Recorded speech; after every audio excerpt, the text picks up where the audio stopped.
का बा करे वाली नेहा सिंह राठौर चिल्लाए के भले चिल्ला ली, आ जब कोट करे लड़ाई तो इनकरा आवेला भुकुर भुकुर रुआई।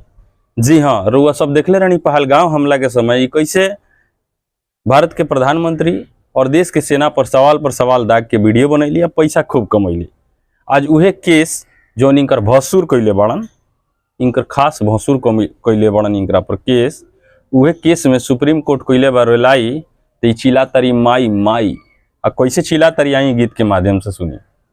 सुप्रीम कोर्ट कई लख रेलाई तो नेहा के आवेला रुआई।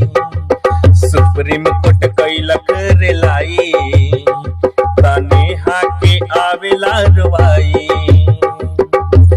आवे रुआई हो आवे रुआई, आवे रुआई हो आवे रुआई।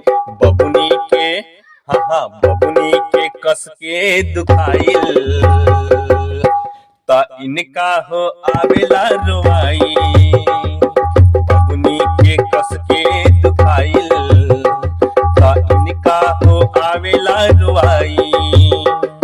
सुप्रीम कोर्ट कई लख रेलाई ता नेहा के आवेला रुआई।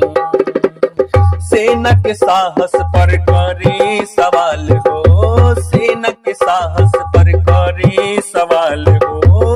करिल देशवा के खूबे अपमान हो, करिल देशवा के खूबे अपमान हो।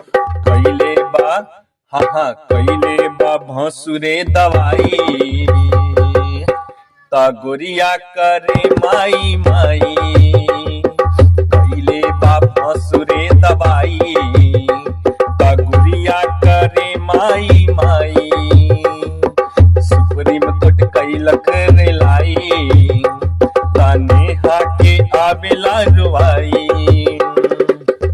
लागे मोदी जी हो हुए भतार हो, लागे मोदी जी हो हुए भतार हो। भाजपा के नेतावा सब हुए यार हो, भाजपा के नेतावा सब हुए यार हो। घरवे से हाँ घरवे से भइल बाटे लाई ता गोरिया करे माई माई। घरवे से भइल बाटे लाई ता गोरिया करे माई माई। सुप्रीम कोर्ट कई लख रेलाई ता नेहा के आवेला रुआई। विपक्षी लोगवा से करेल प्यार हो, विपक्षी लोगवा से करेल प्यार हो। कपिल सिब्बल बानी मददगार हो, कपिल सिब्बल बानी मददगार हो। किसवा से हाँ किसवा से केहू ना बचाइल तब बबुनी के आवेला रुआई। किसवा से केहू ना बचाइल तब बबुनी के आवेला रुआई। सुप्रीम कोर्ट कई लख रेलाई ता नेहा के आवेला रुआई। कालक दहली दीवाला निकाल हो, कालक दहली दीवाला निकाल हो। देश के दुश्मन के करे गुणगान हो, करेल देश के दुश्मन के गुणगान हो।